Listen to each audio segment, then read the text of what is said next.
गुरु जी दी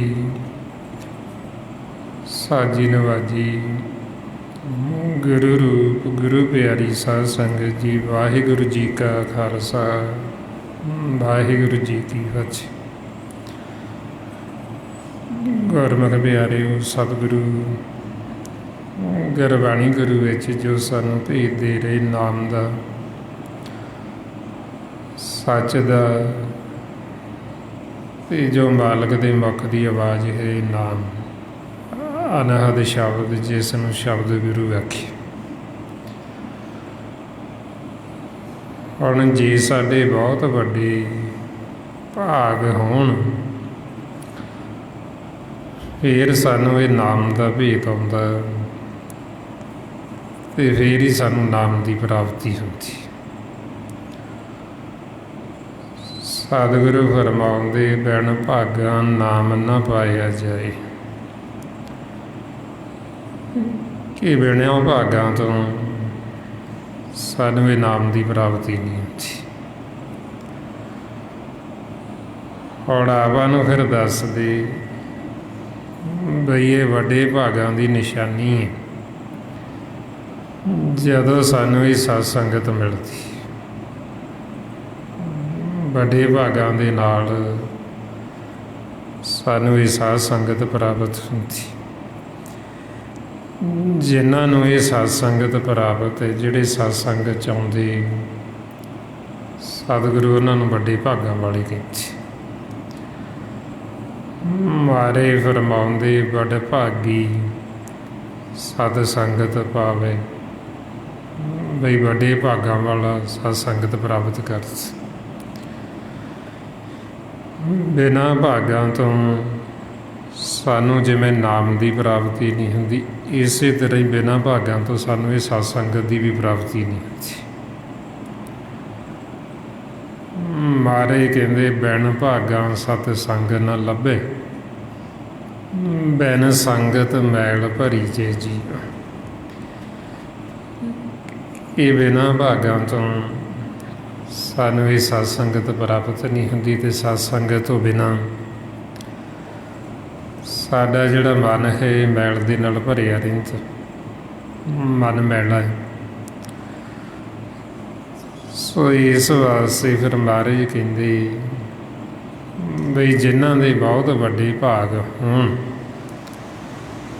उन्हां नूं ही फिर ये सत्संगत प्राप्त हुंदी, ते होर साडे वड्डे भाग हुंदे फिर असीं इस सतसंगत दे विच मिल के सारे फिर आवा गुरमंत्र नूं दृढ़ करते, अभ्यास करते। मारे फरमाउंदे, जे वड भाग होवे अत नीका, गुरमंत्र नाम दृढ़ीजे। बई जे साडे बहुत उत्तम भाग होण, वड्डे भाग होण, फिर आवा ये जो सिमरन करते हैं, ਇਹ ਵੱਡੇ ਭਾਗਾਂ ਦੇ ਨਾਲ ਸਾਨੂੰ ਸਮਾਂ ਮਿਲਦਾ, ਸਤ ਸੰਗਤ ਮਿਲਦੀ। ਫਿਰ ਆਪਾਂ ਇਹ ਸਿਮਰਨ ਅਭਿਆਸ ਕਰਦੇ ਹਾਂ, ਗੁਰਮੰਤਰ ਨੂੰ ਦ੍ਰਿੜ ਕਰਦੀ। ਸਤਿਗੁਰੂ ਕਹਿੰਦੇ ਵੀ ਸਾਡਾ ਪਿਛਲਾ ਕੋਈ ਪੂਰਬਲਾ ਅੰਕਰ, ਪੂਰਬਲਾ ਕਰਮ ਜਦੋਂ ਸਾਡਾ ਪ੍ਰਗਟ ਹੁੰਦਾ, ਫਿਰ ਹੀ ਸਾਨੂੰ ਇਹ ਸਤ ਸੰਗਤ ਮਿਲਦੀ, ਫਿਰ ਹੀ ਸਾਡਾ ਮਨ ਵਿਰਾਗੀ ਹੁੰਦਾ ਪਰਮਾਤਮਾ ਨੂੰ ਮਿਲਣ ਵਾਸਤੇ। ਸਾਡੇ ਮਨ ਦੇ ਅੰਦਰ ਇਹ ਤੜਫ, ਵਿਰਾਗ ਪੈਦਾ ਹੁੰਦਾ ਵੀ ਮੈਂ ਵੀ ਰੱਬ ਨੂੰ ਮਿਲਾਂ, ਮੈਂ ਵੀ ਵਾਹਿਗੁਰੂ ਨੂੰ ਮਿਲਾਂ। ਮਾਰੇ ਫਰਮਾਉਂਦੇ ਪੂਰਬ ਕਰਮ ਅੰਕਰ ਜਾ ਪ੍ਰਗਟਿਓ, ਭੇਟਿਓ ਪੁਰਖ ਰਸਕ ਵੈਰਾਗੀ। ਬਈ ਜਦੋਂ ਸਾਡਾ ਪਿਛਲਾ ਕੋਈ ਅੰਕਰ, ਪੂਰਬਲਾ ਕਰਮ ਸਾਡਾ ਅੱਗੇ ਆਉਂਦਾ, ਫਿਰ ਸਾਨੂੰ ਇਹ ਸਾਧ ਸੰਗਤ ਪ੍ਰਾਪਤ ਹੁੰਦੀ। ਫਿਰ ਹੀ ਆਪਾਂ ਇਹ ਸਿਮਰਨ ਕਰਦੇ, ਫਿਰ ਹੀ ਸਾਡੇ ਅੰਦਰ ਤੜਫ, ਵਿਰਾਗ ਪੈਦਾ ਹੁੰਦਾ ਮਾਲਕ ਨੂੰ ਮਿਲਣ ਵਾਸਤੇ। ਇਹ ਸਾਰਾ ਵੱਡੇ ਭਾਗਾਂ ਦੀ ਨਿਸ਼ਾਨੀ। ਭਾਈਓ ਮਾਰੇ ਫਿਰ ਸਾਨੂੰ ਕਹਿੰਦੇ ਬਈ ਵੱਡੇ ਭਾਗਾਂ ਦੇ ਨਾਲ ਸਾਨੂੰ ਇਹ ਮਾਨਸ ਦੇਹੀ ਮਿਲੀ। ਮਾਲਕ ਨੇ ਸਾਡੇ 'ਤੇ ਕਿਰਪਾ ਕੀਤੀ, ਆਪਾਂ ਉਹਦੀ ਨਜ਼ਰ ਹੇਠ ਆਈ। ਉਹਨੇ 84 ਲੱਖ ਜੂਨ ਤੋਂ ਉੱਤਮ ਇਹ ਆਪਾਂ ਨੂੰ ਮਾਨਸ ਜਾਮਾ ਬਖਸ਼ਿਸ਼ ਕੀਤੀ। ਇਹ ਉਹਦੀ ਕਿਰਪਾ ਮਾਲਕ ਦੀ ਹੋਈ, ਫਿਰ ਹੀ ਆਪਾਂ ਨੂੰ ਮਿਲੇ। ਮਹਾਰਾਜ ਕਹਿੰਦੇ ਉਮਰੀ ਕਿਰਪਾ ਤੇ ਮਾਨਖ ਦੇ ਪਾਈ ਹੈ, ਦੇਹੋ ਦਰਸ ਹਰ ਰਾਇਆ। ਬਈ ਹੁਣ ਤੇਰੀ ਕਿਰਪਾ ਦੇ ਨਾਲ ਸਾਨੂੰ ਇਹ ਮਾਨਸ ਦੇਹੀ ਤਾਂ ਮਿਲ ਗਈ, ਜਿਸ ਮਕਸਦ ਵਾਸਤੇ ਮਿਲੀ ਤੈਨੂੰ ਮਿਲਣ ਲਈ, ਹੁਣ ਸਾਨੂੰ ਤੇਰੇ ਦਰਸ਼ਨ ਵੀ ਹੋ ਜਾਣ, ਹੁਣ ਸਾਡਾ ਤੇਰੇ ਨਾਲ ਮਿਲਾਪ ਵੀ ਹੋ ਜੇ, ਵੀ ਅਸੀਂ ਆਪਦੇ ਜੀਵਨ ਦਾ ਲਾਹਾ ਖੱਟ ਲਈਏ। ਉਹਦੀ ਕਿਰਪਾ ਨਾਲ ਵੱਡੇ ਭਾਗਾਂ ਨਾਲ ਆਪਾਂ ਨੂੰ ਮਾਨਸ ਜਾਮਾ ਮਿਲੇ। ਫਿਰ ਹੋਰ ਵੱਡੇ ਭਾਗ ਆਪਣੇ ਵੀ ਆਪਾਂ ਨੂੰ ਇਹ ਸਤ ਸੰਗਤ ਮਿਲੀ, ਜਿਹਦੇ ਵਿੱਚ ਸਾਨੂੰ ਇਹ ਸਾਰਾ ਸਤਿਗੁਰੂ ਭੇਜ ਦੇ ਰਹੇ, ਗੁਰਬਾਣੀ ਗੁਰੂ ਦੁਆਰਾ ਆਪਾਂ ਨੂੰ ਸਮਝਾਇਆ ਜਾ ਰਿਹਾ। ਇਹ ਵੱਡੇ ਭਾਗਾਂ ਦੀ ਨਿਸ਼ਾਨੀ ਵੀ ਜਦੋਂ ਸਾਡੇ 'ਤੇ ਕਿਰਪਾ ਕਰਦੇ, ਸਾਨੂੰ ਇਹ ਸਤ ਸੰਗਤ ਮਿਲਾਉਂਦੇ। ਮਾਰੇ ਕਹਿੰਦੇ ਜਿਸ 'ਤੇ ਕਿਰਪਾ ਕਰੇ ਇਸ ਸਤ ਸੰਗਤ ਮਿਲਾਏ, ਬਈ ਉਹਨਾਂ ਨੂੰ ਸਤ ਸੰਗਤ ਦਾ ਮੇਲ ਕਰਾਉਂਦੇ। ਸਤ ਸੰਗਤ ਦੇ ਵਿੱਚ ਆ ਕੇ ਜਿਹੜੇ ਆਪਾਂ ਸਿਮਰਨ ਕਰਦੇ ਹਾਂ, ਅਤੇ ਨਾਲ ਨਾਲ ਸਤਿਗੁਰੂ ਜੋ ਸਾਨੂੰ ਉਪਦੇਸ਼ ਦੇ ਰਹੇ, ਅਸੀਂ ਉਹ ਉਪਦੇਸ਼ ਨੂੰ ਸੁਣਦੇ ਹਾਂ, ਮੰਨਣ ਦੀ ਕੋਸ਼ਿਸ਼ ਕਰਦੇ ਹਾਂ, ਅਭਿਆਸ ਕਰਦੇ ਹਾਂ। ਫਿਰ ਵੱਡੇ ਭਾਗਾਂ ਦੀ ਨਿਸ਼ਾਨੀ ਵੀ ਆਪਾਂ ਨੂੰ ਉਹ ਥੋੜ੍ਹਾ ਥੋੜ੍ਹਾ ਮਾਲਕ ਰਸ ਦੇਣਾ ਸ਼ੁਰੂ ਕਰ ਦਿੰਦੇ। ਅੰਮ੍ਰਿਤ ਆਪਣਾ ਜਿਹੜਾ ਮੁੱਖ ਹੈ ਇਹ ਮਿੱਠਾ ਹੋਣ ਲੱਗ ਜਾਂਦਾ। ਜਦੋਂ ਆਪਣਾ ਮੁੱਖ ਮਿੱਠਾ ਹੋਣ ਲੱਗ ਗਿਆ, ਸਮਝ ਲਓ ਅਸੀਂ ਵੱਡੇ ਭਾਗਾਂ ਵਾਲੇ ਬਣ ਗਏ। ਮਾਰੇ ਕਹਿੰਦੇ ਸਹਿਜ ਆਨੰਦ ਹੋਆ ਵਡ ਭਾਗੀ, ਮਨ ਹਰ ਹਰ ਮੀਠਾ ਲਾਇਆ। ਵੀ ਉਹ ਗੁਰਮੁਖ ਵਡ ਭਾਗੀ ਜਿਨ੍ਹਾਂ ਦਾ ਮੁੱਖ ਮਿੱਠਾ ਹੋਣ ਲੱਗ ਗਿਆ, ਜਿਨ੍ਹਾਂ ਨੂੰ ਰਸ ਆ ਗਿਆ ਅੰਮ੍ਰਿਤ। ਇਸ ਵਾਸਤੇ ਫਿਰ ਆਪਾਂ ਨੂੰ ਕਹਿੰਦੇ ਵੀ ਅਸੀਂ ਵੱਡੇ ਭਾਗਾਂ ਵਾਲੇ ਬਣ ਜਾਂਦੇ ਜਦੋਂ ਫਿਰ ਅਸੀਂ ਇਹ ਮਾਰਗ ਦੇ ਉੱਤੇ ਚੱਲਦੇ। ਇਹਨੂੰ ਸੰਤ ਮਾਰਗ ਕਹਿੰਦੇ, ਸੰਤਾਂ ਦਾ ਰਸਤਾ, ਸੰਤਾਂ ਦਾ ਮਾਰਗ ਸਿੱਧਾ ਹੀ ਜਿਹੜਾ ਸਾਡੇ ਘਰ ਨੂੰ ਜਾਂਦਾ, ਮਾਲਕ ਨੂੰ ਮਿਲਾਪ ਦਾ ਰਸਤਾ। ਜਿਹੜੇ ਗੁਰਮੁਖੀ ਰਾਹ 'ਤੇ ਚੱਲਦੇ, ਸਤਿਗੁਰੂ ਉਹਨਾਂ ਨੂੰ ਵੱਡੇ ਭਾਗਾਂ ਵਾਲੇ ਕਹਿੰਦੇ, ਵਡਭਾਗੀ ਕਹਿੰਦੇ। ਸੰਤ ਕਾ ਮਾਰਗ ਧਰਮ ਕੀ ਪੌੜੀ, ਕੋ ਵਡਭਾਗੀ ਪਾਏ। ਮਹਾਰਾਜ ਕਹਿੰਦੇ ਕੋਈ ਵੱਡੇ ਭਾਗਾਂ ਵਾਲਾ ਜਿਹੜਾ ਇਹ ਰਾਹ ਦੇ ਉੱਤੇ ਚੱਲਦਾ, ਮਾਲਕ ਨੂੰ ਮਿਲਾਪ ਦੇ, ਜਿਹੜੇ ਗੁਰਮੁਖ ਸਿਮਰਨ ਕਰਦੇ, ਸਤ ਸੰਗਤ ਕਰਦੇ, ਉਹਨਾਂ ਨੂੰ ਫਿਰ ਇਹ ਵਡਭਾਗੀ ਕਹਿੰਦੇ। ਜਦੋਂ ਫਿਰ ਇਹ ਸਾਡੇ ਵੱਡੇ ਭਾਗ ਹੁੰਦੇ, ਫਿਰ ਇਹ ਸਾਨੂੰ ਅੱਗੇ ਨਾਮ ਦੀ ਪ੍ਰਾਪਤੀ ਹੁੰਦੀ। ਜਾਣੀ ਦੀ ਇਹ ਸਾਰਾ ਸਾਨੂੰ ਵੱਡੇ ਭਾਗਾਂ ਦੀ ਨਿਸ਼ਾਨੀ ਮਹਾਰਾਜ ਦੱਸਦੇ। ਸੋ ਇਸ ਵਾਸਤੇ ਕਹਿੰਦੇ ਵੀ ਉਹ ਗੁਰਮੁਖ ਉੱਤਮ ਨੇ, ਉਹ ਵਡਭਾਗੀ ਨੇ ਜਿਹੜੇ ਫਿਰ ਇਹ ਰਸਤੇ ਸੰਤ ਮਾਰਗ ਦੇ ਉੱਤੇ ਚੱਲਦੇ ਲਿਵਦੇ ਰਸਤੇ 'ਤੇ ਪ੍ਰੇਮ ਦੇ 'ਚ। ਪਰ ਚੱਲਣ ਵਾਲੇ ਹੈ ਵਿਰਲੇ ਵਿਰਲੇ, ਬਹੁਤ ਥੋੜ੍ਹੇ ਨੇ। ਜ਼ਿਆਦਾ ਜੀਵ ਦੇ ਰਸਤੇ 'ਤੇ ਚੱਲਦੇ, ਜੋ ਗੁਰਬਾਣੀ ਤੋਂ ਉਲਟ ਰਾਹ ਹੈ, ਜਿਹੜਾ ਅੱਗੇ ਜੂਨਾਂ 'ਚ ਜਾਂਦਾ ਉਹਦੇ 'ਤੇ ਭੀੜ ਲੱਗੀ ਹੋਈ ਹੈ, ਉਹਦੇ 'ਤੇ ਰਾਸ਼ੀ ਰਾਸ਼ੀ। ਜਿਹੜੇ ਇਸ ਰਸਤੇ 'ਤੇ ਚੱਲਦੇ ਗੁਰਮੁਖ ਵੱਡੇ ਭਾਗਾਂ ਵਾਲੇ, ਉਹ ਬਹੁਤ ਵਿਰਲੇ ਵਿਰਲੇ। ਮਹਾਰਾਜ ਫਰਮਾਉਂਦੇ ਜਗ ਮੈਂ ਉੱਤਮ ਕਾਢੀਏ ਵਿਰਲੇ ਕਈ ਕੇ, ਬਈ ਉਹ ਵਿਰਲੇ ਵਿਰਲੇ ਉੱਤਮ ਗੁਰਮੁਖ ਸ੍ਰੇਸ਼ਟ, ਵੀ ਜਿਹੜੇ ਮਾਰਗ 'ਤੇ ਚੱਲਦੇ, ਜਿਹੜੇ ਰਸਤੇ 'ਤੇ ਚੱਲਦੇ। ਹੁਣ ਇਹਨੂੰ ਕਹਿੰਦੇ ਪ੍ਰੇਮ ਦਾ ਪੰਥ। ਜੋ ਗੁਰਬਾਣੀ ਗੁਰੂ 'ਚ ਆਪਾਂ ਨੂੰ ਦੱਸਿਆ, ਪੰਥ ਕਹਿੰਦੇ ਰਾਹ ਨੂੰ, ਰਸਤੇ ਨੂੰ। ਸਾਡਾ ਜੋ ਪੰਥ ਹੈ, ਜੋ ਸਾਡਾ ਰਸਤਾ, ਜੋ ਸਾਡਾ ਮਾਰਗ, ਇਹ ਪ੍ਰੇਮ ਦਾ ਪੰਥ, ਇਹ ਪ੍ਰੇਮ ਦਾ ਮਾਰਗ। ਜਿਹੜਾ ਮਾਰਗ ਅਸੀਂ ਪਹਿਲਾਂ ਭੁੱਲ ਚੁੱਕੇ ਹਾਂ, ਜਿਹੜਾ ਮਾਰਗ ਅਸੀਂ ਛੱਡ ਚੁੱਕੇ ਸੀ, ਉਸੇ ਮਾਰਗ ਦਾ ਹੀ ਰੱਬ ਨੂੰ ਸਤ ਸੰਗਤ ਦੇ ਵਿੱਚ ਆ ਕੇ ਭੇਤ ਹੁੰਦਾ। ਜੋ ਅਸੀਂ ਪਹਿਲਾਂ ਛੱਡ ਚੁੱਕੇ ਸੀ, ਜਿਹਨੂੰ ਭੁੱਲ ਚੁੱਕੇ ਸੀ, ਜਿਹਨੂੰ ਮਹਾਰਾਜ ਫਰਮਾਉਂਦੇ ਪੰਥਾ ਪ੍ਰੇਮ ਨਾ ਜਾਣੀ, ਭੁੱਲੀ ਫਿਰੇ ਗਵਾਰ। ਬਈ ਜਿਹੜਾ ਪੰਥ ਰਾਹ ਪ੍ਰੇਮ ਦਾ ਸੀ, ਉਹ ਅਸੀਂ ਭੁੱਲ ਗਏ। ਹੁਣ ਉਹ ਫਿਰ ਪੰਥ ਦੇ ਉੱਤੇ ਵਿਚਾਰ ਚੱਲਦੀ ਜਦੋਂ ਆਪਾਂ ਇਹ ਸਤ ਸੰਗਤ 'ਚ ਆਉਂਦੇ। ਬਈ ਸਭ ਤੋਂ ਉੱਤਮ ਪੰਥ ਕੀ ਹੈ? ਇਹ ਪਰਮਾਤਮਾ ਨੂੰ ਮਿਲਣ ਦਾ ਰਾਹ, ਨਾਮ ਦਾ ਰਸ, ਸੰਤਾਂ ਦਾ ਮਾਰਗ।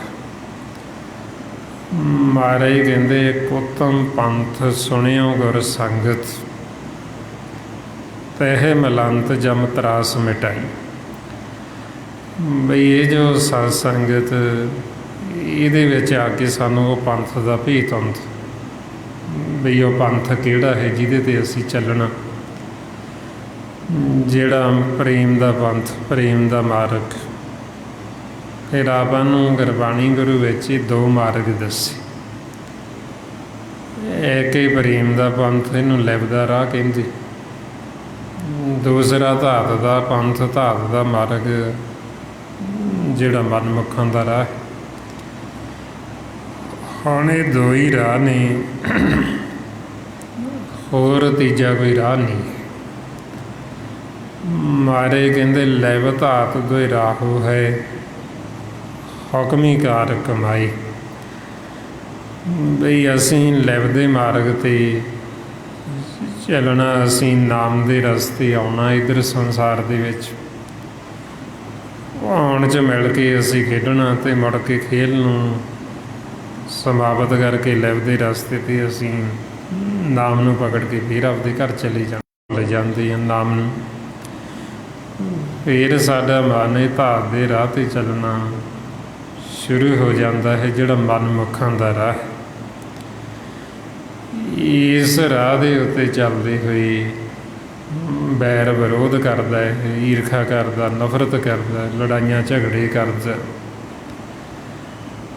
ਇਹ ਰਸਤੇ 'ਤੇ ਸਾਰਾ ਕੁਛ ਮਹਾਰਾਜ ਕਹਿੰਦੇ ਵੈਰ ਵਿਰੋਧ, ਕਾਮ ਕ੍ਰੋਧ ਮੋਹ, ਝੂਠ ਬੇਕਾਰ, ਮਹਾਂ ਲੋਭ ਧਰੋ, ਇਹ ਆਹੂੰ ਜੁਗਤ ਬਿਹਾਨੇ ਕਈ ਜਨਮ। ਬਈ ਜੇ ਤਾਂ ਅਸੀਂ ਇਹ ਰਾਹ 'ਤੇ ਚੱਲਾਂਗੇ ਇਹ ਰਾਹ ਸਾਨੂੰ ਜਨਮ ਮਰਨ ਦੇ ਚੱਕਰ 'ਚ ਲੈ ਜੇਗਾ। ਹੁਣ ਆਪਾਂ ਨੂੰ ਫਿਰ ਗੁਰਬਾਣੀ ਗੁਰੂ ਸਮਝਾਉਂਦੇ, ਸੰਤ ਜਨ ਸਮਝਾਉਂਦੇ ਬਈ ਜਿਹੜੇ ਮਾਰਗ 'ਤੇ ਚੱਲਦੇ ਹੋਏ ਅਸੀਂ ਜੀਵਨ ਦੀ ਬਾਜੀ ਨੂੰ ਹਾਰ ਜਾਣ, ਤੁਸੀਂ ਇਹ ਰਾਹ ਹੀ ਛੱਡ ਦਿਓ, ਤੁਸੀਂ ਇਹ ਵੈਰ ਵਿਰੋਧ ਵਾਲਾ ਰਸਤਾ ਛੱਡ ਦਿਓ, ਤੁਸੀਂ ਇਹ ਸੰਤ ਮਾਰਗ 'ਤੇ ਚੱਲੋ, ਲਿਵ ਦੇ ਰਾਹ 'ਤੇ ਚੱਲੋ। ਮਹਾਰਾਜ ਕਹਿੰਦੇ ਜਹ ਪੈਂਡੇ ਲੋਟੀ ਪਨਹਾਰੀ, ਸੋ ਮਾਰਗ ਸੰਤ ਅੰਦਰਾਰੀ।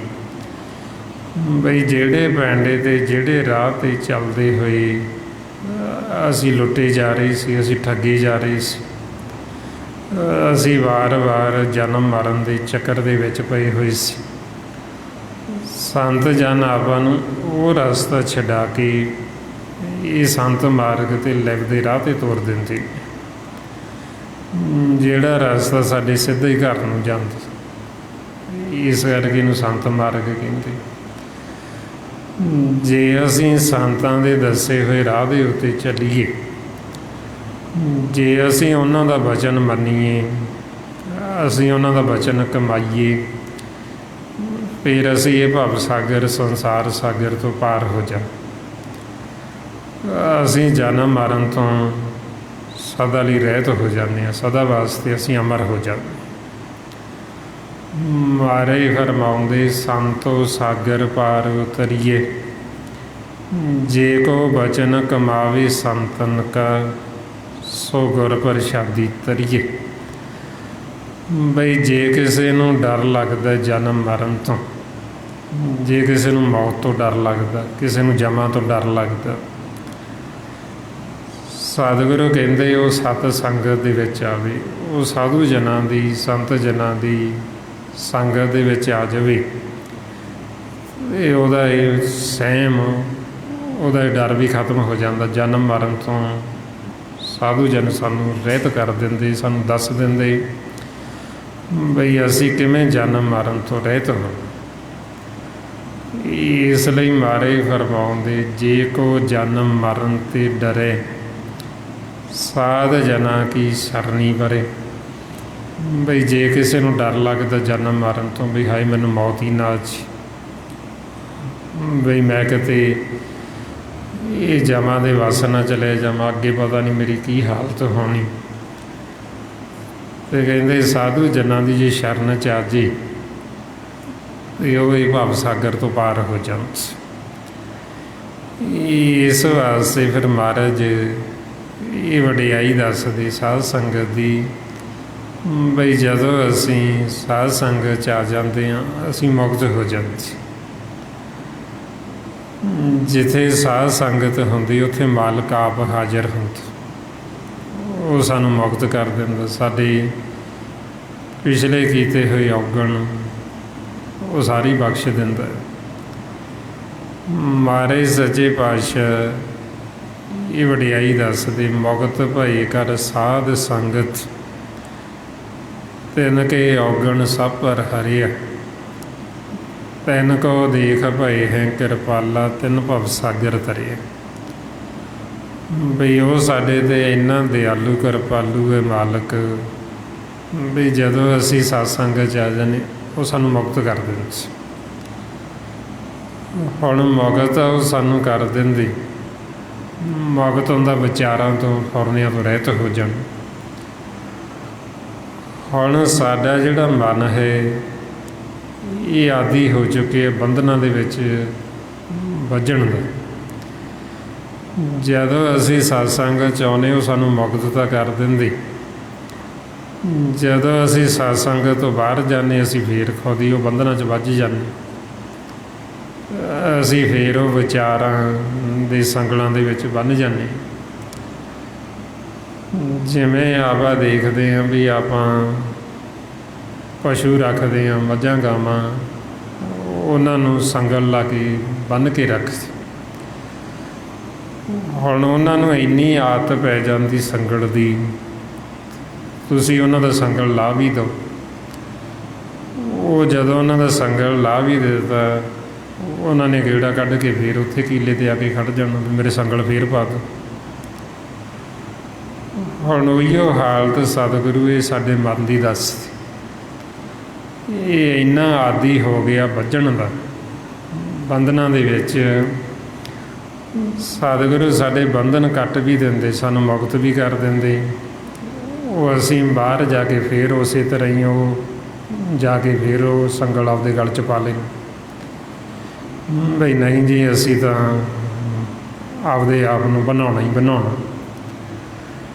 ਇਸ ਵਾਸਤੇ ਫਿਰ ਸਾਨੂੰ ਤਾਂ ਸਤ ਸੰਗਤ ਕਰਨੀ ਪੈਂਦੀ, ਤਾਂ ਸਾਨੂੰ ਇਹ ਗਿਆਨ ਹੋਣਾ ਜ਼ਰੂਰੀ ਹੈ, ਤਾਂ ਕਿ ਸਾਡਾ ਜਿਹੜਾ ਮਨ ਹੈ ਇਹ ਰਾਜੀ ਹੋ ਜੇ ਸੰਗਲ ਲਾਉਣ ਵਾਸਤੇ। ਕਿਉਂ ਇਹ ਲਾਉਣ ਵਾਸਤੇ ਰਾਜੀ ਨਹੀਂ, ਇਹ ਖੁਦ ਦੁੱਖਾਂ ਨੂੰ ਛੱਡਣ ਵਾਸਤੇ ਤਿਆਰ ਨਹੀਂ। ਇੰਨਾ ਆਦੀ ਹੋ ਚੁੱਕਿਆ ਦੁੱਖਾਂ 'ਚ ਰਹਿਣ ਦਾ, ਇਹ ਦੁੱਖਾਂ ਵੱਲ ਨੂੰ ਭੱਜ ਭੱਜ ਜਾਂਦਾ, ਉਹਨਾਂ ਨੂੰ ਹੀ ਫੜਦਾ ਵਾਰ-ਵਾਰ ਕਿ ਅੱਗੇ ਇਹਦਾ ਸੁਭਾਅ ਬਣ ਗਿਆ। ਦੁੱਖਾਂ ਤੋਂ ਬਿਨਾਂ ਇਹ ਰਹਿ ਨਹੀਂ ਸਕਦਾ, ਦੁੱਖ ਹੀ ਇਕੱਠੇ ਕਰੀ ਜਾਂਦਾ, ਦੁੱਖਾਂ ਵਾਸਤੇ ਦਿਨ ਰਾਤ ਭੱਜੀ ਜਾਂਦਾ। ਜੇ ਹੁਣ ਸਾਨੂੰ ਭੇਤ ਆ ਜੀ ਸੁੱਖ ਦਾ, ਤੇ ਸਾਡੀ ਇਹ ਦੌੜ ਖਤਮ ਹੋ ਜਾਂਦੀ, ਸਾਡਾ ਮਨ ਜਿਹੜਾ ਉਹ ਵਿਸ਼ਰਾਮ ਕਰ ਲੈਂਦਾ, ਮੇਰੇ ਘਰ ਦੇ ਵਿੱਚ ਟਿਕ ਕੇ ਬੈਠ ਜਾਂਦਾ ਵੀ ਸੁੱਖ ਤਾਂ ਮੇਰੇ ਘਰ ਦੇ ਵਿੱਚ ਹੀ ਹੈ, ਜਿੰਨਾ ਦੌੜਾਂਗਾ ਓਨਾ ਹੀ ਦੁਖੀ ਹੋਵਾਂਗਾ। ਇਸ ਵਾਸਤੇ ਫਿਰ ਮਹਾਰਾਜ ਕਹਿੰਦੇ ਭਗਤ ਜਨਾ ਕੇ ਮਨ ਵਿਸ਼ਰਾਮ, ਵੀ ਜਿਹੜੇ ਪਰਮਾਤਮਾ ਦੇ ਭਗਤ ਉਹਨਾਂ ਦਾ ਮਨ ਵਿਸ਼ਰਾਮ ਕਰਦਾ, ਉਹਨਾਂ ਦਾ ਮਨ ਸੁੱਖ ਮਾਣਦਾ। ਸੁੱਖ ਕਿਵੇਂ ਮਾਣਦੇ? ਵੀ ਉਹਨਾਂ ਦੀ ਦੌੜ ਖਤਮ ਹੋ ਗਈ ਉਹਨਾਂ ਦੇ ਮਨ ਦੀ, ਵੀ ਇਹ ਜਿਹੜਾ ਮਨ ਸਾਡਾ ਵਿਚਾਰਾਂ 'ਚ ਫੁਰਨਿਆਂ 'ਚ ਭੱਜਿਆ ਫਿਰਦਾ, ਇਹ ਆਦੀ ਹੋ ਗਏ ਵਿਚਾਰਾਂ ਦੇ ਵਿੱਚ ਵੱਜਣ ਦਾ। ਉਹਨਾਂ ਨੇ ਮਨ ਨੂੰ ਵਿਚਾਰਾਂ ਤੋਂ ਰਹਿਤ ਕਰ, ਵਿਚਾਰਾਂ ਤੋਂ ਰਹਿਤ ਕਰਕੇ ਉਹ ਨਾਮ ਦੇ ਨਾਲ ਜੁੜ ਗਏ, ਉਹ ਸੁੱਖ ਲੈਂਦੇ, ਉਹ ਆਨੰਦ ਲੈਂਦੇ। ਸਾਈਆਂ ਮਹਾਰਾਜ ਕਹਿੰਦੇ ਨਾਨਕ ਭਗਤਾਂ ਸਦਾ ਵਿਗਾਸ, ਵੀ ਭਗਤਾਂ ਦਾ ਜਿਹੜਾ ਮਨ ਉਹ ਸਦਾ ਹੀ ਆਨੰਦ 'ਚ ਰਹਿੰਦਾ, ਸਦਾ ਹੀ ਸੁੱਖ। ਕਿਉਂਕਿ ਜਿਹੜਾ ਸੁੱਖ ਹੈ ਉਹ ਸਾਡੇ ਘਰ ਦੇ ਵਿੱਚ, ਉਹ ਠਹਿਰਾਓ ਦੇ ਵਿੱਚ ਸੁੱਖ ਹੈ। ਜਦੋਂ ਸਾਡਾ ਮਨ ਰੁਕ ਜਾਏਗਾ, ਜਦੋਂ ਸਾਡਾ ਮਨ ਵਿਚਾਰਾਂ ਤੋਂ ਫੁਰਨਿਆਂ ਤੋਂ ਰਹਿਤ ਹੋ ਜਾਏਗਾ, ਇਹ ਘਰ ਬੈਠ ਜਾਏਗਾ, ਅਤੇ ਫਿਰ ਸੁੱਖ ਹੀ ਸੁੱਖ ਹੈ। ਜਦੋਂ ਅਸੀਂ ਘਰ ਤੋਂ ਬਾਹਰ ਹੁੰਦੇ ਹਾਂ ਫਿਰ ਵਿਚਾਰਾਂ 'ਚ ਦੁੱਖ, ਚਿੰਤਾ ਵਿੱਚ, ਫਿਕਰਾਂ ਦੇ ਵਿੱਚ, ਆਸ਼ਾ ਵਿਲਾਸ਼ਾਵਾਂ ਦੇ ਵਿੱਚ ਹੀ ਚੱਲਦਾ ਹੈ। ਹੁਣ ਆਸਾ ਦੇ ਵਿੱਚ ਬੜਾ ਹੀ ਦੁੱਖ ਪਾਉਂਦਾ। ਮਹਾਰਾਜ ਕਹਿੰਦੇ ਆਸਾ ਵਿੱਚ ਅਤ ਦੁੱਖ ਘਣਾ, ਮਨ ਮੁਖ ਚਿੱਤ ਲਾਇਆ। ਬਈ ਮਨਮੁਖ ਨੇ ਜਿਹੜਾ ਚਿੱਤ ਕਿੱਥੇ ਲਾਇਆ? ਆਸਾ ਦੇ ਵਿੱਚ, ਵੀ ਮੇਰੀ ਆਹ ਆਸਾ ਪੂਰੀ ਹੋ ਜਾਏ। ਉਹ ਦਿਨ ਰਾਤ ਆਸ਼ਾ ਵਿਲਾਸ਼ਾ ਦੇ ਵਿੱਚ ਹੀ ਰਹਿੰਦਾ, ਵੀ ਆਹ ਮੇਰੀ ਆਸਾ ਹੈ, ਇਹ ਮੇਰੇ ਪੂਰਾ ਹੋਣਾ ਚਾਹੀਦਾ ਕੰਮ। ਹੁਣ ਉਹ ਮਾਲਕ ਦੀ ਇੱਛਾ 'ਤੇ ਜੋ ਉਹਨੇ ਕਰਨਾ ਉਹਨੇ ਚੰਗਾ ਹੀ ਕਰਨਾ ਸਾਡੇ ਵਾਸਤੇ, ਕਿਉਂਕਿ ਸਾਡੀ ਮੱਤ ਥੋੜ੍ਹੀ ਹੈ। ਇਹ ਨਹੀਂ ਪਤਾ ਵੀ ਜੋ ਅਸੀਂ ਆਸਾ ਕਰਦੇ ਹਾਂ ਅਸੀਂ ਕਿੰਨਾ ਕੰਮ ਦਾ ਬੁਰਾ ਸੋਚਦੇ ਉਹਦੇ ਵਾਸਤੇ। ਕਿਉਂਕਿ ਜੋ ਪਰਮਾਤਮਾ ਕਰਦਾ ਅਕਾਲ ਪੁਰਖ ਸਾਡੇ ਵਾਸਤੇ ਉਹੀਓ ਭਲਾ, ਸਾਡੇ ਵਾਸਤੇ ਉਹੀਓ ਚੰਗਾ, ਉਹ ਸਾਡਾ ਕਦੇ ਬੁਰਾ ਨਹੀਂ ਕਰਦਾ। ਪਰ ਜਦੋਂ ਸਾਡਾ ਮਨ ਇਹ ਆਸਾ ਵਿਲਾਸਾ ਵਿੱਚ ਹੁੰਦਾ, ਇਹਨੂੰ ਮਾਲਕ ਦਾ ਕੀਤਾ ਹੋਇਆ ਚੰਗਾ ਵੀ ਉਹ ਚੰਗਾ ਨਹੀਂ ਲੱਗਦਾ, ਇਹਨੂੰ ਬੁਰਾ ਲੱਗਦਾ। ਮਾਰੇ ਫਰਮਾਉਂਦੇ ਤੁਮ ਕਰੋ ਭਲਾ, ਹਮ ਭਲੋ ਨਾ ਜਾਣੇ, ਤੂੰ ਸਦਾ ਸਦਾ ਦਿਆਲਾ। ਪਰਮਾਤਮਾ ਸਦਾ ਦਿਆਲੂ ਹੈ, ਉਹ ਜੀਵਨ ਦਾ ਸਦਾ ਹੀ ਭਲਾ ਕਰਦਾ, ਉਹ ਕਦੇ ਕਿਸੇ ਦਾ ਬੁਰਾ ਨਹੀਂ ਕਰਦਾ। ਹੁਣ ਉਹਦਾ ਕੀਤਾ ਹੋਇਆ ਜੀਵਨ ਨੂੰ ਚੰਗਾ ਕਿਉਂ ਨਹੀਂ ਲੱਗਦਾ? ਕਿਉਂਕਿ ਅਸੀਂ ਆਪਦੀ ਮੱਤ ਵਰਤਦੇ, ਜੋ ਅਸੀਂ ਸੋਚਦੇ ਹਾਂ ਆਸਾ ਦੇ ਵਿੱਚ ਜੀਵ ਚੱਲਦਾ, ਉਹ ਆਸਾ ਜਦੋਂ ਪੂਰੀ ਨਹੀਂ ਹੁੰਦੀ ਤਾਂ ਉਹ ਦੁਖੀ ਹੁੰਦਾ। ਵੀ ਮੈਂ ਤਾਂ ਐਂ ਸੋਚਿਆ ਸੀ, ਐਂ ਹੋਇਆ ਕਾਹਤੋਂ, ਐਂ ਹੀ ਹੋਣਾ ਚਾਹੀਦਾ ਸੀ ਜਿਵੇਂ ਮੈਂ ਸੋਚਿਆ। ਹੁਣ ਇਸ ਵਾਸਤੇ ਅਸੀਂ ਦੁੱਖ ਭੋਗਦੇ, ਜੋ ਅਸੀਂ ਸੋਚਦੇ ਹਾਂ ਉਵੇਂ ਹੋਣਾ ਤਾਂ ਹੈ, ਕਿਉਂਕਿ ਸਾਡੀ ਜਿਹੜੀ ਸੋਚ ਹੈ, ਸਾਡੀ ਮੱਤ ਉਹ ਥੋੜ੍ਹੀ। ਮਾਰੇ ਕਹਿੰਦੇ ਤੂੰ ਸਮਰੱਥ ਵੱਡਾ, ਮੇਰੀ ਮੱਤ ਥੋੜ੍ਹੀ ਰਾਮ। ਜਦੋਂ ਅਸੀਂ ਆਪਦੀ ਮੱਤ ਦੁਆਰਾ ਇਹ ਆਸ਼ਾ ਵਿਲਾਸ਼ਾ ਤ੍ਰਿਸ਼ਨਾਵਾਂ 'ਚ ਚੱਲਦੇ, ਫਿਰ ਅਰਦਾਸਾਂ ਦੀ ਲੜੀ ਸ਼ੁਰੂ ਹੁੰਦੀ। ਫਿਰ ਅਰਦਾਸਾਂ ਬੇਨਤੀਆਂ ਵੀ ਸਾਡੀ ਆਹ ਅਰਦਾਸ ਪੂਰੀ ਹੋ ਜੇ, ਫਿਰ ਸੁਖਣਾ ਥਾਂ ਥਾਂ 'ਤੇ ਫਿਰ ਜਾਣਾ। ਇੱਕ ਥਾਂ 'ਤੇ ਜੀਵ ਨੂੰ ਆਖਿਆ ਵੀ ਇੱਥੋਂ ਸਾਡੀ ਮੰਗ ਪੂਰੀ ਹੋ ਗਈ, ਉਹ ਜੀਵ ਉੱਥੇ ਚਲਾ ਜਾਂਦਾ। ਦੂਜਾ ਕੋਈ ਹੋਰ ਦੱਸਦਾ ਵੀ ਸਾਡੀ ਮੰਗ ਤਾਂ ਇੱਥੋਂ ਪੂਰੀ ਹੋਈ, ਉਹ ਉੱਥੇ ਚਲਾ ਜਾਂਦਾ। ਫਿਰ ਇਹ ਥਾਂ ਥਾਂ 'ਤੇ ਭਟਕਦਾ, ਥਾਂ ਥਾਂ 'ਤੇ ਜਾਂਦਾ, ਅਤੇ ਹੋਣਾ ਉਹੀ ਹੈ ਜੋ ਸਾਡੇ ਕਰਮਾਂ ਦੇ ਵਿੱਚ। ਬਿਨਾਂ ਕਰਮਾਂ ਤੋਂ ਸਾਨੂੰ ਕੁਛ ਮਿਲਦਾ ਨਹੀਂ। ਮਹਾਰਾਜ ਕਹਿੰਦੇ ਬਿਨ ਕਰਮਾ ਕਿਛ ਪਾਈਏ ਨਾਹੀਂ, ਜੀਵੋ ਬਹੁਤਾ ਧਾਵੇ। ਅਸੀਂ ਜਿੰਨੀ ਮਰਜ਼ੀ ਦੌੜ ਭੱਜ ਕਰ ਲਈਏ, ਬਿਨਾਂ ਕਰਮਾਂ ਤੋਂ ਸਾਨੂੰ ਮਿਲਣਾ ਨਹੀਂ। ਇਸ ਵਾਸਤੇ ਫਿਰ ਜੋ ਸਾਡੇ ਕਰਮਾਂ ਦੇ ਵਿੱਚ ਹੈ, ਤੁਸੀਂ ਦੇਖਿਆ ਹੁਣ ਆਪਣੀ ਜ਼ਿੰਦਗੀ 'ਚ ਆਪਾਂ ਪਿੱਛੇ ਝਾਤੀ ਮਾਰ ਕੇ ਦੇਖੀ, ਕਈ ਕਰਮ ਐਸੇ ਵੀ ਜਿਹਦੇ ਵਾਸਤੇ ਅਸੀਂ ਕੁਛ ਕੀਤਾ ਵੀ ਨਹੀਂ, ਉਹ ਚੀਜ਼ਾਂ ਸਾਨੂੰ ਹੀ ਮਿਲ ਗਈ। ਕਈ ਚੀਜ਼ਾਂ ਐਸੀਆਂ ਜਿਹਦੇ ਵਾਸਤੇ ਅਸੀਂ ਦਿਨ ਰਾਤ ਦੌੜ ਕੀਤੀ, ਭੱਜ ਦੌੜ ਕੀਤੀ, ਬੜੀਆਂ ਅਰਦਾਸਾਂ, ਬੜੇ ਥਾਂ 'ਤੇ ਭੱਜੇ, ਪਰ ਉਹ ਫਿਰ ਵੀ ਨਹੀਂ ਮਿਲਿਆ ਸਾਨੂੰ, ਕਿਉਂਕਿ ਇਹ ਸਾਡੇ ਵੱਸ ਨਹੀਂ ਹੈ। ਤਾਂ ਕਰਕੇ ਫਿਰ ਆਪਾਂ ਨੂੰ ਸਮਝਾਉਂਦੇ ਵੀ ਜੇ ਅਸੀਂ ਸਿਮਰਨ ਕਰੀਏ, ਜੇ ਅਸੀਂ ਸਤਸੰਗਤ ਕਰੀਏ, ਸਾਨੂੰ ਇੰਨੀ ਕੁ ਤਾਂ ਸਮਝ ਲੱਗ ਜੇ ਨਾ ਵੀ ਜੋ ਸਾਡੇ ਕਰਮਾਂ 'ਚ ਸਾਨੂੰ ਉਹ ਮਿਲ ਹੀ ਜਾਣਾ, ਅਤੇ ਸਾਡੀ ਇਹ ਭੱਜ ਦੌੜ ਮਨ ਦੀ ਖਤਮ ਹੋ ਜਾਂਦੀ। ਸਾਡਾ ਮਨ ਥੋੜ੍ਹਾ ਜਿਹਾ ਵਿਸ਼ਰਾਮ ਕਰ ਲੈਂਦਾ, ਸੁੱਖ ਲੈਂਦਾ, ਫਿਰ ਆਨੰਦ ਵਿੱਚ ਆ ਜਾਂਦਾ। ਜਦੋਂ ਜੀਵਨ ਨੂੰ ਭਰੋਸਾ ਨਹੀਂ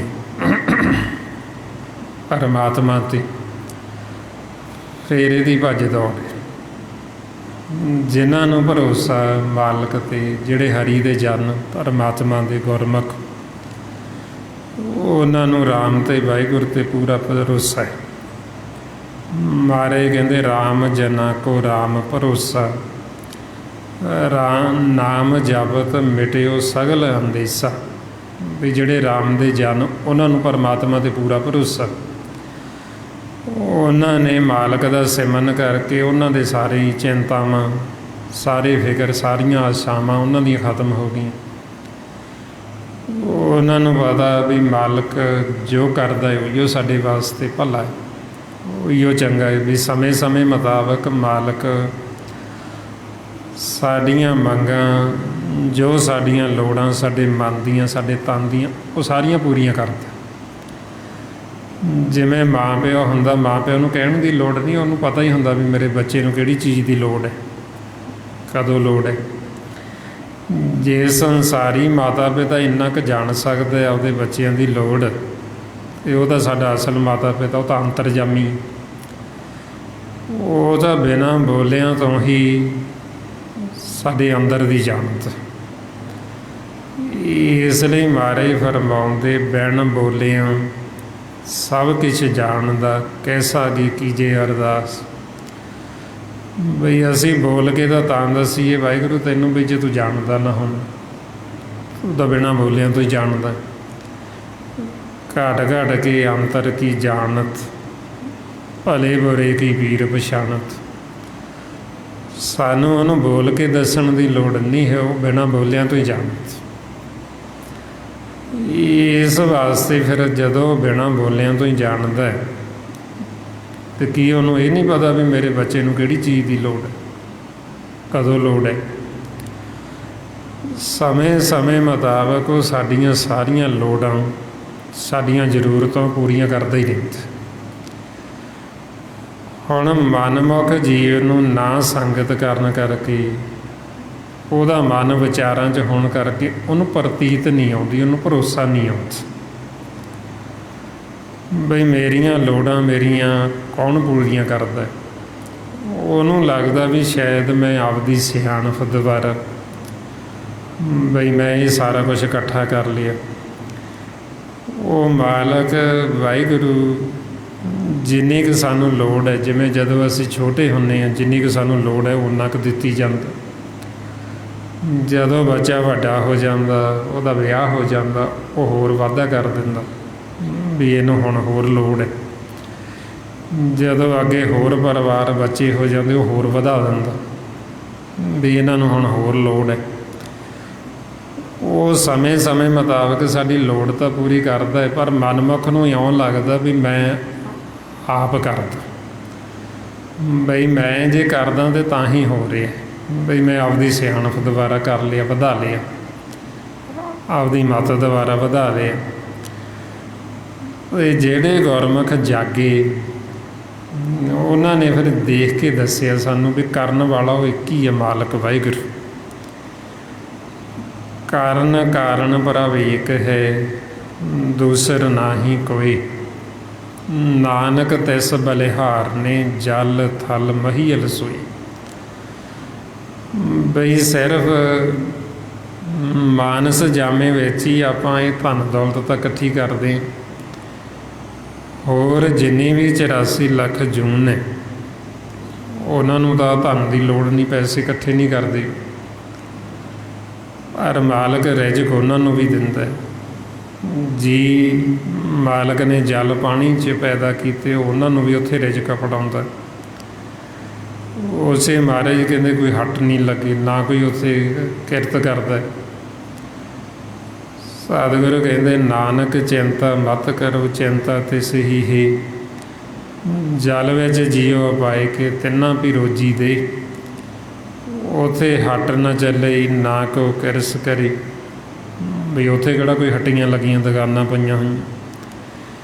ਪਰ ਮਾਲਕ ਉੱਥੇ ਉਹਨਾਂ ਨੂੰ ਵੀ ਦਿੰਦਾ ਰਿਜ਼ਕ। ਸਾਨੂੰ ਗੁਰਬਾਣੀ ਗੁਰੂ ਵਿੱਚ ਉਹਨਾਂ ਜੀਵਾਂ ਦੀਆਂ ਉਦਾਹਰਨਾਂ ਦੇ ਦੇ ਕੇ ਤਾਂ ਸਮਝਾਇਆ ਵੀ ਸਾਨੂੰ ਪਰਮਾਤਮਾ 'ਤੇ ਭਰੋਸਾ ਜੀ। ਮਾਨਸ ਨੂੰ ਛੱਡ ਕੇ ਹੋਰ ਜਿੰਨੇ ਵੀ ਜੀਵ ਜੰਤੂ ਨੇ ਸਭ ਨੂੰ ਮਾਲਕ 'ਤੇ ਭਰੋਸਾ ਵੀ ਜਿਹਨੇ ਸਾਨੂੰ ਜਿੰਨਾ ਗਿਆਨ ਵੱਧ ਦਿੱਤਾ ਸੀ ਇਹਨੂੰ ਵਾਸਤੇ ਇਕੱਠਾ ਕਰ ਲਾਂ। ਇਹ ਜਿਉਂ ਲੱਗਦਾ ਇਕੱਠਾ ਕਰਨ, ਸਾਰੀ ਉਮਰ ਇਹਦੀ ਤ੍ਰਿਸ਼ਨਾ ਬੁਝਦੀ ਵੀ ਨਹੀਂ, ਇਕੱਠਾ ਹੀ ਕਰਦਾ ਰਹਿੰਦਾ, ਸਾਰੀ ਉਮਰ ਹੀ ਲੱਗਾ ਰਹਿੰਦਾ। ਅਤੇ ਮਹਾਰਾਜ ਸੱਚੇ ਪਾਤਸ਼ਾਹ ਫਿਰ ਸਾਨੂੰ ਸਮਝਾਉਂਦੇ ਵੀ ਦੇਖੋ ਤੁਸੀਂ ਹੋਰਾਂ ਜੀਵਾਂ ਵੱਲ ਦੇਖ ਕੇ, ਜਿਵੇਂ ਮਹਾਰਾਜ ਨੇ ਉਦਾਹਰਨ ਦਿੱਤੀ ਵੀ ਕੱਛੂ ਕੰਮਾ ਹੈ।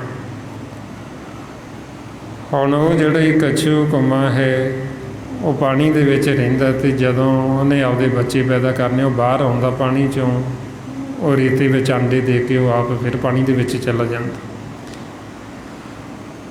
ਹੁਣ ਉਹ ਪਾਣੀ 'ਚ ਰਹਿੰਦਾ ਅਤੇ ਉਹਦੇ ਆਂਡਿਆਂ ਦੇ ਵਿੱਚੋਂ ਕੌਣ ਉਹਦੀ ਦੇਖਭਾਲ ਕਰਦਾ? ਉਹ ਆਂਡਿਆਂ 'ਚੋਂ ਬੱਚੇ ਨਿਕਲਦੇ। ਫਿਰ ਉਹ ਜਦੋਂ ਬੱਚੇ ਨਿਕਲਦੇ, ਨਾ ਤਾਂ ਉਹਨਾਂ ਬੱਚਿਆਂ ਦੇ ਕੋਈ ਖੰਭ ਨੇ ਬਈ ਉਹ ਉੱਡ ਕੇ ਕਿਸੇ ਪਾਸੇ ਚਲੇ ਜਾਣ, ਅਤੇ ਨਾ ਹੀ ਉਹ ਕੱਛੂ ਕੰਮਾਂ ਜਿਹੜੇ ਉਹਦੇ ਥਣ ਲੱਗੇ ਉਹਨੂੰ ਦੁੱਧ ਆ ਵੀ ਜਿਹੜੇ ਉਹਦੇ ਬੱਚੇ ਉਹਦਾ ਦੁੱਧ ਪੀ ਲੈਣ। ਹੁਣ ਉਹਨਾਂ ਨੂੰ ਰਿਜ਼ਕ ਕੌਣ ਦਿੰਦਾ? ਉਹਨਾਂ ਨੂੰ ਕੌਣ ਜਿਉਂਦੇ ਰੱਖਦਾ? ਉਹ ਮਹਾਰਾਜ ਕਹਿੰਦੇ ਵੀ ਪਰਮਾਤਮਾ ਆਪ ਉਹਨਾਂ ਨੂੰ ਰਿਜ਼ਕ ਦੇ ਰਿਹਾ। ਸਤਿਗੁਰੂ ਫਰਮਾਉਂਦੇ ਕੁੰਮੀ ਜਲ ਮੈਂ ਭੰਨ ਤਿਸ ਬਾਹਰ, ਪੰਖ ਖੀਰ ਤਿਨ ਨਾਹੀ। ਪੂਰਨ ਪਰਮਾਨੰਦ ਮਨੋਹਰ, ਸਮਝ ਦੇਖ ਮਨ ਮਾਹੀ। ਬਈ ਮਨਾਂ ਤੂੰ ਸਮਝ ਦੇਖ, ਉਹਨੂੰ ਦੇਖ ਕੇ ਅਕਲ ਲੈ ਲਾ ਬਈ ਉਹ ਬੱਚਿਆਂ ਨੂੰ ਉਹਦੇ ਨੂੰ ਕੌਣ ਪਾਲਦਾ ਹੈ, ਕੌਣ ਉਹਨਾਂ ਦੀ ਦੇਖਭਾਲ ਕਰਦਾ ਹੈ। ਉਹ ਕੱਛੂ ਕੰਮਾ ਪਾਣੀ 'ਚ ਅਤੇ ਉਹ ਆਪ ਪਾਣੀ 'ਚੋਂ ਬਾਹਰ ਹੈ, ਰੇਤੀ 'ਚ। ਅਤੇ ਫਿਰ ਮਹਾਰਾਜ ਨੇ ਉਦਾਹਰਨ ਦਿੱਤੀ ਵੀ ਇੱਕ ਪਖਾਨ ਪੱਥਰ ਹੈ, ਉਹਦੇ ਵਿੱਚ ਕੀੜਾ ਹੈ ਅਤੇ ਸਾਰੇ ਪਾਸਿਓਂ ਪੱਥਰ ਬੰਦ ਹੈ, ਉਹਦੇ ਵਿੱਚ ਕੋਈ ਰਸਤਾ ਵੀ ਨਹੀਂ ਜਾਂਦਾ, ਕੋਈ ਰਾਹ ਵੀ ਨਹੀਂ ਹੈ। ਹੁਣ ਮਾਲਕ ਉਹਦਾ ਰਿਜ਼ਕ ਉਹਦੇ ਵਿੱਚ ਉੱਥੇ ਉਹਨੂੰ ਪੜਾਉਂਦਾ ਹੈ, ਉੱਥੇ ਦਿੰਦਾ ਹੈ। ਮਹਾਰਾਜ ਮਨ ਨੂੰ ਕਹਿੰਦੇ ਵੀ ਤੂੰ ਉਹਨੂੰ ਦੇਖ ਕੇ ਸਮਝ ਲੈ ਬਈ ਤੂੰ ਕਾਹਤੋਂ ਡਰਦਾ, ਤੂੰ ਕਿਉਂ ਘਾਬਰਦਾ? ਜੇ ਮਾਲਕ ਉਹਨੂੰ ਉੱਥੇ ਜਿਉਂਦਾ ਰੱਖ ਰਿਹਾ ਕਿ ਤੈਨੂੰ ਨਹੀਂ ਰੱਖੇਗਾ, ਤੇਰੀ ਨਹੀਂ ਪਾਲਣਾ ਪੋਸਣਾ ਕਰੇ। ਮਹਾਰਾਜ ਕਹਿੰਦੇ ਪਖਾਨ ਕੀਟ ਗੁਪਤ ਹੋਏ ਰਹਿਤਾ, ਤਾਚੋ ਮਾਰਗ ਨਾਹੀਂ, ਕਹੇ ਧਨਾ ਪੂਰਨ ਤਾਹੂ ਕੋ ਮਾਤਰੀ ਜੀਡ ਰਾਹੀ।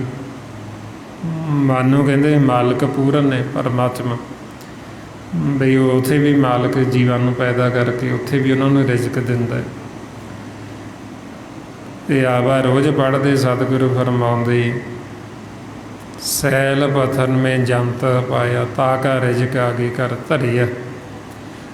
ਬਈ ਉਹ ਸੈਲ ਪੱਥਰ ਦੇ ਵਿੱਚ ਜੀਵ ਪੈਦਾ ਕੀਤੇ ਅਤੇ ਮਾਲਕ ਉਹਨਾਂ ਦਾ ਰਿਜ਼ਕ ਅੱਗੇ ਉਹਨਾਂ ਨੂੰ ਦਿੰਦਾ।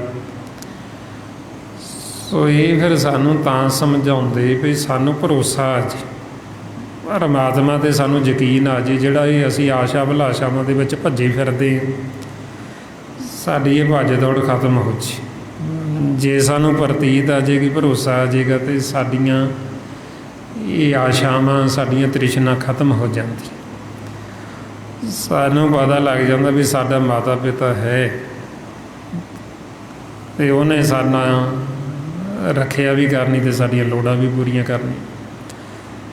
ਜਦੋਂ ਅੱਜ ਤੱਕ ਉਹਨੇ ਕੀਤੀਆਂ ਅਤੇ ਉਹ ਅੱਗੇ ਵੀ ਕਰੇਗਾ। ਜਦ ਤੱਕ ਸਾਡੇ ਸਵਾਸ ਨੇ, ਉਹਨਾਂ ਸਮਾਂ ਸਾਡਾ ਸਵਾਸ ਅਤੇ ਸਾਡੇ ਰਿਜ਼ਕ ਇਕੱਠੇ ਖਤਮ ਹੁੰਦੇ। ਜਦ ਤੱਕ ਸਾਡਾ ਸਵਾਸ ਚੱਲ ਰਿਹਾ, ਸਾਡਾ ਰਿਜ਼ਕ ਪਹਿਲਾਂ ਹੀ ਮਾਲਕ ਨੇ ਭੇਜਿਆ ਹੋਇਆ। ਮਹਾਰਾਜ ਕਹਿੰਦੇ ਜੀ ਜੰਤ ਸਭ ਪਾਛੇ ਕਰਿਆ, ਪ੍ਰਥਮੇ ਰਿਜ਼ਕ ਸਵਾਹ ਹੀ। ਬਈ ਜੀਵਾਂ ਨੂੰ ਮੈਂ ਬਾਅਦ 'ਚੋਂ ਪੈਦਾ ਕਰਦਾ, ਉਹਨਾਂ ਦਾ ਰਿਜ਼ਕ ਪਹਿਲਾਂ ਭੇਜਦੇ। ਜਿਵੇਂ ਉਦਾਹਰਨ ਦੇ ਤੌਰ 'ਤੇ ਆਪਾਂ ਦੇਖਦੇ ਹਾਂ, ਇੱਥੇ ਸੂਰ ਨੇ, ਕਿੰਨੇ ਸੂਰ ਹੁੰਦੇ ਰੱਖੇ ਹੋਏ ਇਹਨਾਂ ਦੇ। ਹੁਣ ਸੂਰ ਦੇ ਬੱਚੇ ਬਹੁਤ ਹੁੰਦੇ। ਜੇ ਇੱਕ ਸੂਰੀ ਦੇ 12 ਬੱਚੇ ਨੇ ਅਤੇ ਉਹਦੇ 12 ਥਣਾਂ 'ਚੋਂ ਦੁੱਧ ਆਉਂਦਾ। ਜੇ ਕਿਸੇ ਕਾਰਨ ਕਰਕੇ ਉਹਦੇ 4 ਬੱਚੇ ਮਰ ਗਏ, ਉੱਧਰੋਂ ਬੱਚੇ ਮਰ ਜਾਂਦੇ, ਨਾਲ ਹੀ 4 ਥਣਾਂ 'ਚੋਂ ਦੁੱਧ ਸੁੱਕ ਜਾਂਦਾ ਇਕੱਠਾ ਹੀ।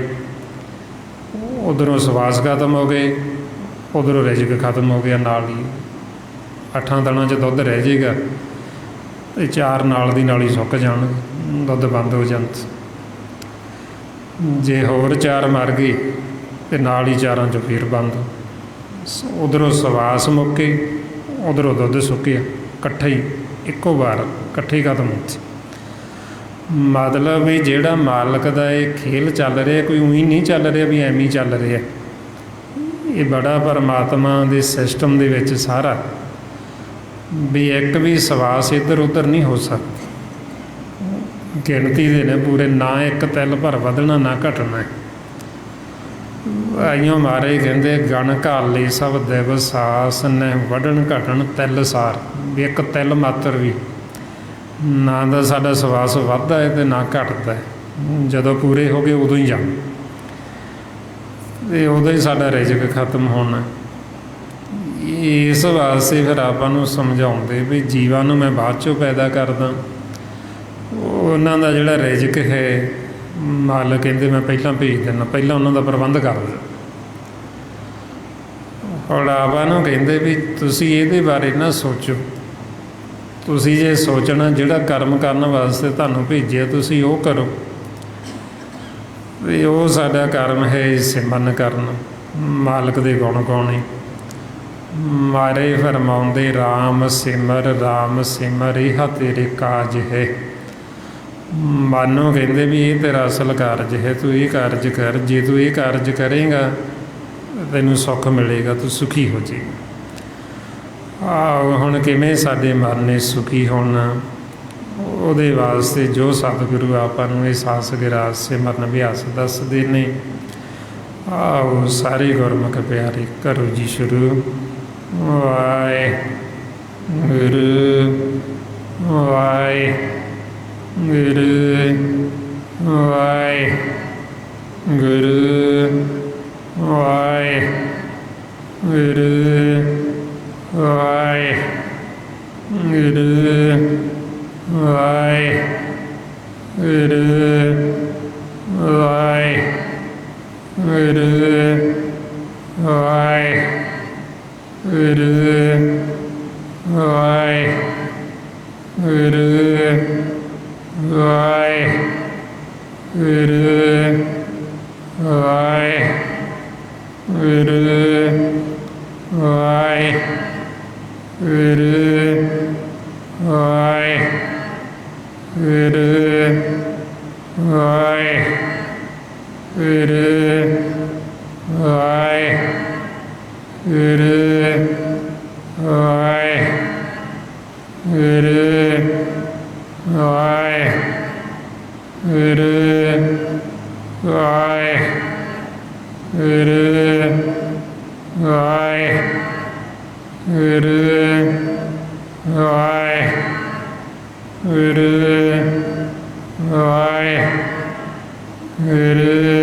ਵਾਹਿਗੁਰੂ ਜੀ ਕਾ ਖਾਲਸਾ ਵਾਹਿਗੁਰੂ ਜੀ ਕੀ ਫਤਿਹ।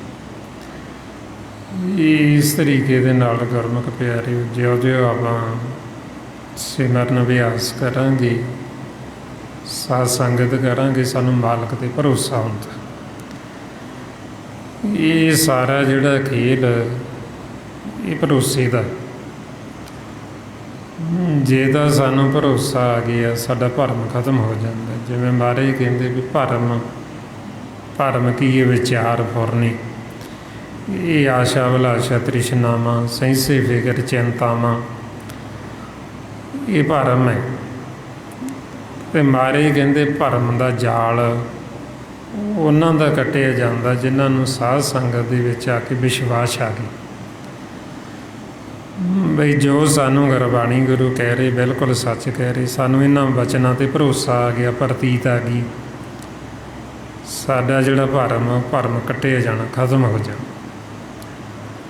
ਸਤਿਗੁਰੂ ਫਰਮਾਉਂਦੇ ਭਰਮ ਕੀ ਜਾਲੀ ਪਾਕੀ ਕਾਟੀ ਜਾ ਕੋ ਸਾਧ ਸੰਗਤ ਵਿਸ਼ਵਾਸਾ।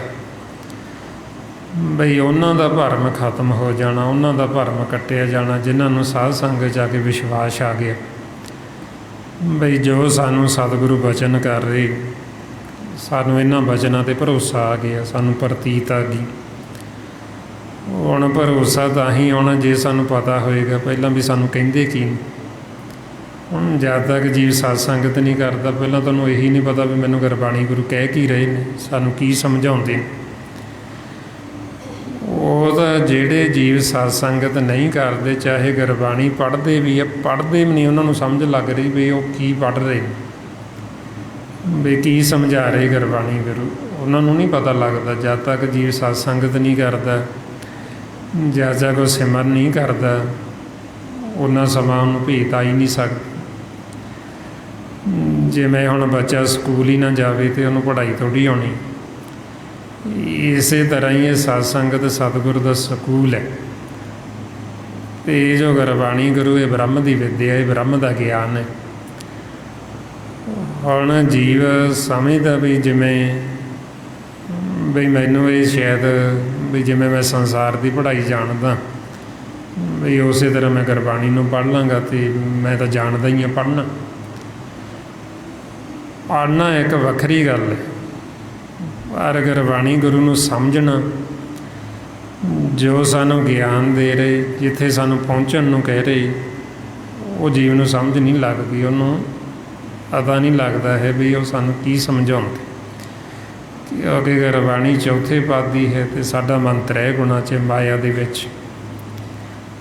ਜੇ ਤ੍ਰੈ ਗੁਣਾਂ ਦੇ ਵਿੱਚ ਗੁਰਬਾਣੀ ਨੂੰ ਪੜ੍ਹੇਗਾ ਵੀ, ਪੜ੍ਹ ਕੇ ਵਿਚਾਰ ਵੀ ਕਰੇਗਾ, ਇਹ ਤ੍ਰੈ ਗੁਣਾਂ ਦਾ ਰਸਤਾ ਧਾਤ ਦਾ, ਇਹ ਧਾਤ ਦੀ ਸਭਾ, ਧਾਤ ਦੀ ਸੰਗਤ। ਮਾਰੇ ਕਹਿੰਦੇ ਤ੍ਰੈ ਗੁਣ ਸਭਾ ਧਾਤ ਹੈ, ਪੜ੍ਹ ਪੜ੍ਹ ਕਰੀ ਵਿਚਾਰ, ਮੁਕਤ ਕਦੇ ਨਾ ਹੋਵੀ ਨਾ ਪਾਇਣ ਮੋਖ ਦਵਾਰ। ਬਈ ਤ੍ਰੈ ਗੁਣਾਂ ਦੀ ਜਿਹੜੀ ਵਿਚਾਰ, ਤ੍ਰੈ ਗੁਣਾਂ ਸਭਾ ਕਹਿੰਦੇ ਸੰਗਤ ਨੂੰ। ਜਿਹੜਾ ਜੀਵ ਆਪ ਤ੍ਰੈ ਗੁਣਾਂ 'ਚ ਉਹਦੀ ਸੰਗਤ, ਉਹ ਧਾਤ ਦਾ ਰਸਤਾ। ਜੇ ਅਸੀਂ ਉਹ ਸੰਗ ਕਰਾਂਗੇ ਤਾਂ ਅਸੀਂ ਮੁਕਤ ਨਹੀਂ ਹੋ ਸਕਾਂਗੇ, ਅਸੀਂ ਮੋਖ ਦੇ ਦਵਾਰ 'ਤੇ ਨਹੀਂ ਜਾ ਸਕਾਂਗੇ। ਸੋ ਇਸ ਵਾਸਤੇ ਫਿਰ ਆਪਾਂ ਨੂੰ ਸਤ ਸੰਗਤ ਦੀ ਸਤਿਗੁਰੂ ਮਹਿਮਾ ਦੱਸਦੇ ਬਈ ਇਹ ਵੱਡੇ ਭਾਗਾਂ ਨਾਲ ਸਾਨੂੰ ਪ੍ਰਾਪਤ ਹੁੰਦੀ, ਅਤੇ ਵੱਡਿਆਂ ਭਾਗਾਂ ਦੇ ਨਾਲ ਹੀ ਸਾਨੂੰ ਫਿਰ ਅੱਗੇ ਨਾਮ ਦੀ ਪ੍ਰਾਪਤੀ ਹੁੰਦੀ। ਤਾਈਓ ਮਾਰੇ ਕਹਿੰਦੇ ਬਿਨ ਭਾਗਾਂ ਨਾਮ ਨਾ ਪਾਇਆ ਜਾਏ। ਬਈ ਬਿਨਾਂ ਭਾਗਾਂ ਤੋਂ ਸਾਨੂੰ ਇਹ ਨਾਮ ਦੀ ਪ੍ਰਾਪਤੀ ਨਹੀਂ ਹੁੰਦੀ। ਅਤੇ ਨਾਮ ਦੀ ਪ੍ਰਾਪਤੀ ਹੋਣੀ ਆਪਾਂ ਨੂੰ ਹੁਣ ਇਹ ਆਪਾਂ ਵੱਧ ਤੋਂ ਵੱਧ ਸਿਮਰਨ ਕਰਨਾ, ਗੁਰਬਾਣੀ ਗੁਰੂ ਨੂੰ ਪੜ੍ਹ ਕੇ ਵਿਚਾਰਨਾ, ਖੋਜਣਾ, ਅਤੇ ਵੱਧ ਤੋਂ ਵੱਧ ਹੀ ਆਪਾਂ ਸੰਗਤ ਕਰਨੀ।